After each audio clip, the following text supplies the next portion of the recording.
El 10 de mayo de 1940, al inicio de la Batalla de Francia, Alemania invadió Bélgica, con el objetivo de penetrar rápidamente el frente francés, franqueando el río Mosa en Sedan y más al norte en Dinant, Oux y Boye.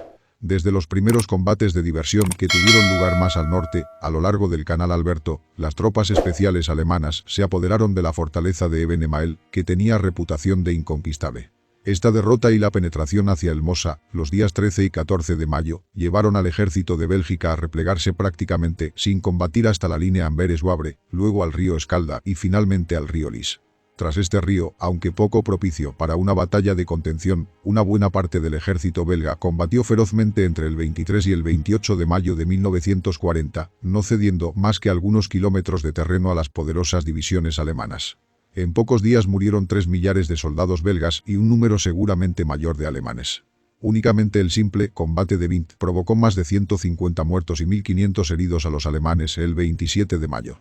Los soldados belgas ocupaban el río Lys, la fina línea azul sobre la mancha roja que indica el avance alemán con la ruptura hacia el mar en Abbeville, en el mapa inferior, entre Menin y Deinze, en las cercanías de Gante, Ghent en el mapa en inglés, y se sostenían igualmente en retaguardia en un canal de derivación existente entre Deinze y el mar, paralelo a la frontera entre Bélgica y Holanda.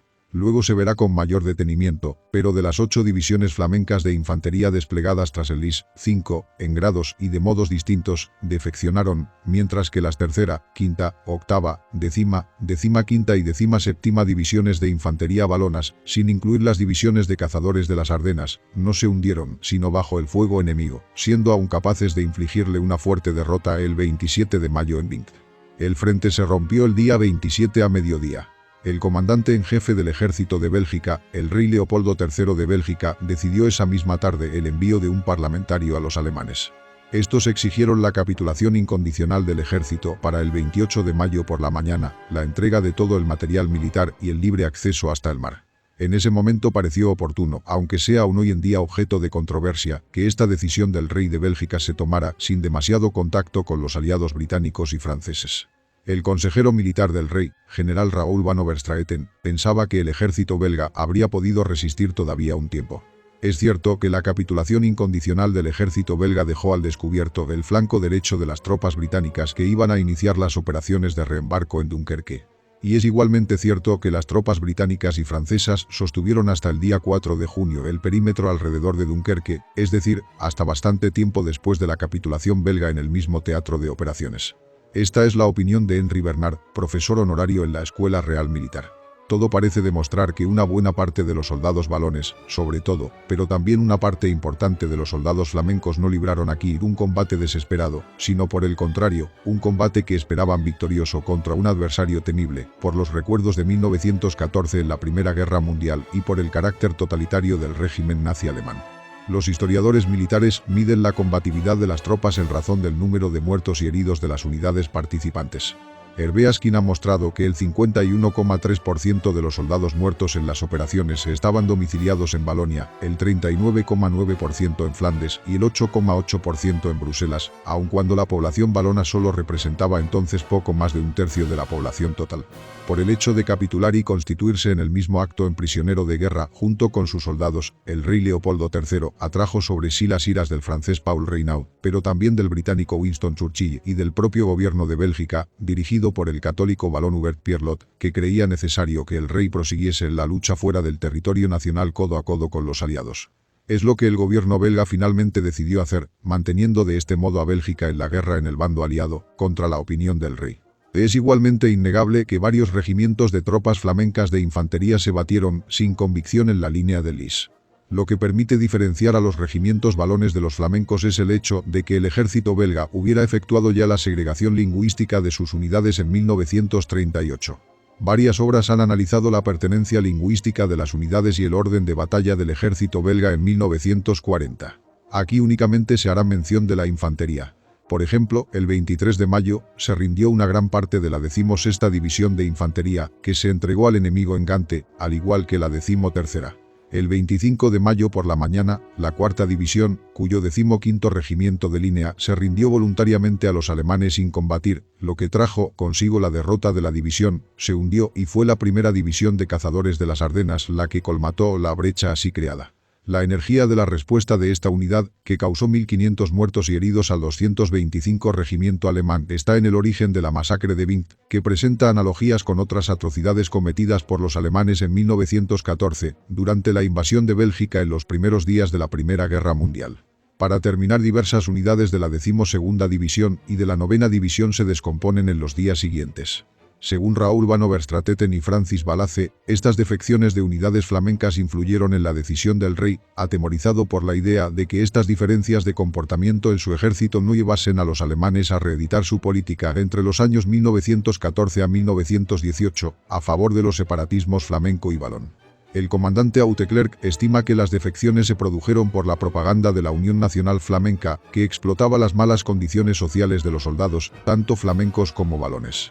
Otra pista debe ser igualmente analizada, la correspondiente al recuerdo de las atrocidades alemanas, de memoria más viva en las zonas valonas, así como el sentimiento de injusticia lingüística de la Primera Guerra Mundial con el gobierno. La ruptura era completa en el plano político, y así se mantuvo respecto del monarca.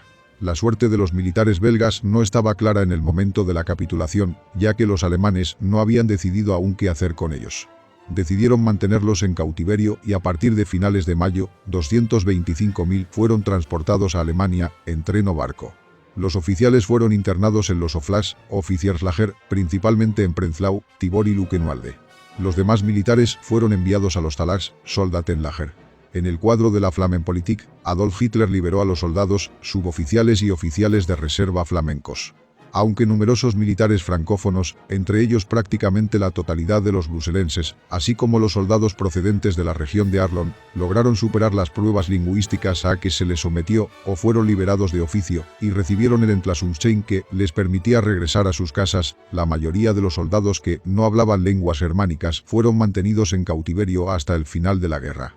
En total, unos 70.000 prisioneros de guerra belgas, entre ellos únicamente unos 2.500 neerlandófonos, entre los 67.634 prisioneros domiciliados en Bélgica en vísperas de la guerra censados por la OTAN en diciembre de 1944, el 90,2% lo estaban en las provincias valonas, el 5,1% en Bruselas y el 3,5% en Flandes, esencialmente los cuadros del ejército profesional, a lo que debe sumarse un 1,2% de franceses domiciliados en Bélgica en mayo de 1940. Esta medida discriminatoria y vejatoria fue aplicada para exacerbar los problemas de relación intercomunitaria en Bélgica y para intentar lograr una mayor colaboración de los habitantes del norte del país para facilitar la germanización y la arianización de Bélgica. La tasa de prisioneros por cada 1.000 habitantes era de 20 como media en Valonia, de 0,5 en Flandes y de 3 en Bruselas. El 24 de mayo, un fuerte ataque alemán obligó a las tropas aliadas a retirarse en Kortrijk sobre el Lys a la primera y tercera divisiones belgas. Se había persuadido a los belgas de que abandonaran el Escalda y se retiraran para relevar a las tropas británicas para una contraofensiva aliada, pero eso estratégicamente hizo poco para aliviar la situación en el frente. Con la línea aliada enfrentándose a 4 divisiones alemanas, las divisiones belgas 9 y 10 se apresuraron a reforzar la posición. El segundo cuerpo de ejército belga lanzó un contraataque y capturó a 200 soldados alemanes. La artillería belga se abrió con eficacia contra los alemanes, pero las líneas aliadas fueron objeto de numerosos bombardeos y ametralladoras, con un apoyo aéreo propio insignificante. Una división alemana de Menem se trasladó a Ypres, amenazando con aislar al ejército belga de los británicos. La segunda brigada de caballería y la sexta división de infantería de los belgas entraron para apoyar el área y lograron mantener a raya a los alemanes. El 25 de mayo, los británicos, al darse cuenta de que ya no eran posibles más contraofensivas, comenzaron a retirarse al puerto de Dunkerque. Se perdieron todas las esperanzas de salvar al ejército belga. Quedó claro a partir de este momento que todo lo que los belgas podían hacer era ganar suficiente tiempo para que los aliados evacuaran. Los británicos ahorraron una brigada y un batallón de ametralladoras, sus únicas reservas, para ayudar en el retraso. A las 6:30 horas, el 12 Royal Lancers, un regimiento de vehículos blindados, fue enviado al norte de Lys para cubrir el flanco izquierdo del segundo cuerpo de ejército británico. Y restablecer el contacto con los belgas de la zona. El regimiento informó que los belgas se estaban retirando frente a fuerzas superiores, y ellos mismos se enfrentaron esporádicamente a los alemanes. En una orden a sus tropas ese día, el rey Leopoldo III informó al ejército: «Pase lo que pase, compartiré tu destino». La baja moral llevó a secciones de los regimientos belgas 5 y 17 a entregar la cabeza de puente en Meigem sin luchar. Eso estaba en contradicción directa con las órdenes de su oficial, que fueron ignoradas. En un caso, los soldados hartos dispararon a sus superiores. La élite Chasseurs Ardennais fueron enviados al pequeño pueblo de Vint. Aquí, la primera división rechazó con éxito numerosos ataques de la 56 División de Infantería de Alemania. Se informó al teniente coronel George Davy, jefe de la misión militar británica en el cuartel general del ejército belga, que los belgas no podrían extender más su frente. A partir de esa noche, 2000 vagones se alinearon uno al lado del otro a lo largo de la vía férrea de Roeselare a Ypres para actuar como una barrera antitanque improvisada. El 26 de mayo, la posición aliada se estaba volviendo desesperada. Los belgas luchaban por retener a Icegem, Nivelle y Roncesvalles. Los Chasseurs Ardennais se mantuvieron firmes contra la 56 División, que posteriormente fue reemplazada por la 225 División de Infantería. La 256 División de Infantería alemana logró cruzar el canal en Balgeroec y atacar Eeklo. El regimiento de lanceros belgas abandonó Passchendaele y Zonnebeke, y los ingenieros británicos volaron el puente Meningate. Nuevas unidades alemanas amenazaron con dividir las líneas belga y británica, pero su ataque fue amortiguado por una división de infantería belga y una división de caballería. Una división de infantería adicional mantuvo la integridad de la línea defensiva. Se desplegaron todas las reservas de Bélgica y las tropas auxiliares comenzaron a armarse con cañones de 75 milímetros de los centros de entrenamiento para formar la retaguardia. El comando belga comenzó a recurrir a la inundación de los canales para contener a los alemanes. A mediodía, el ejército belga informó al jefe de la misión francesa en el cuartel general del ejército, el general Pierre Champon, que el ejército casi ha llegado al límite de su resistencia. A las 18 horas, el general francés Georges Blanchard llegó para informar a Leopold que los británicos se estaban retirando más hacia atrás en la línea Lille-Ypres. Lord Gort ordenó al mayor general Harold Franklin que mantuviera el seco canal Comines-Ypres con la 5ª División de Infantería para cubrir la retirada hacia Dunkerque. Esa noche Leopold comenzó a hacer planes para trasladar su cuartel general a Middelkerke. El ejército belga comenzó a colapsar el 27 de mayo. Los ferrocarriles estaban fuera de servicio, las carreteras estaban atascadas con 1,5 millones de refugiados, además de las 800.000 personas que ya vivían en la zona, las municiones y los alimentos estaban agotando y no había tropas nuevas disponibles. Los belgas comenzaron a destruir su artillería cuando agotaron sus municiones y se retiraron. A las 11 horas la línea se había roto al norte de Maldegem, en el centro cerca de Ursel y a la derecha cerca de Tielt y Roeselare. Brujas era la única gran ciudad belga que los alemanes aún no habían tomado. A las 16 horas, los Chasseurs Ardennais se vieron obligados a abandonar Vint, lo que dejó a los alemanes al mando. Habían perdido 39 hombres mientras lograban matar a 170 alemanes. En la posterior masacre de Vint, 86 civiles en el pueblo fueron asesinados por vengativas tropas alemanas. Sin embargo, un contraataque del cuarto de ciclistas de carabineros en Kneselaere produjo entre 120 y 200 prisioneros alemanes. Casi al mismo tiempo, el comando belga llegó a aceptar, desde el punto de vista nacional, el ejército belga había cumplido su tarea, había resistido al límite de su capacidad, sus unidades no pudieron continuar la lucha. No podría haber retirada hacia el Yser, haría más para destruir las unidades que los combates en curso, aumentaría la congestión de las fuerzas aliadas al más alto nivel. Desde el punto de vista internacional, el envío de un enviado para pedir condiciones para el cese de hostilidades tendría la ventaja de permitir a los aliados la noche del 27 al 28 y parte de la mañana del 28, intervalo que, de continuar la lucha, podría ganarse solo a costa de la completa destrucción del ejército. El jefe del Estado Mayor del ejército belga, el teniente general Oscar Michels, recomendó que se enviara un representante a los alemanes para negociar un alto el fuego.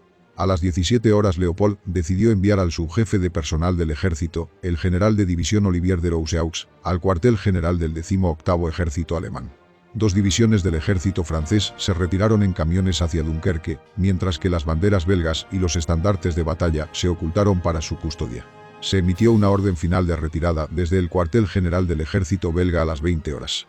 El general de Rousseaux regresó a las 22 horas con la respuesta: el Führer exige que se depongan las armas incondicionalmente. El rey Leopoldo se mostró decepcionado por la demanda, pero reconoció que no había opciones para el ejército belga.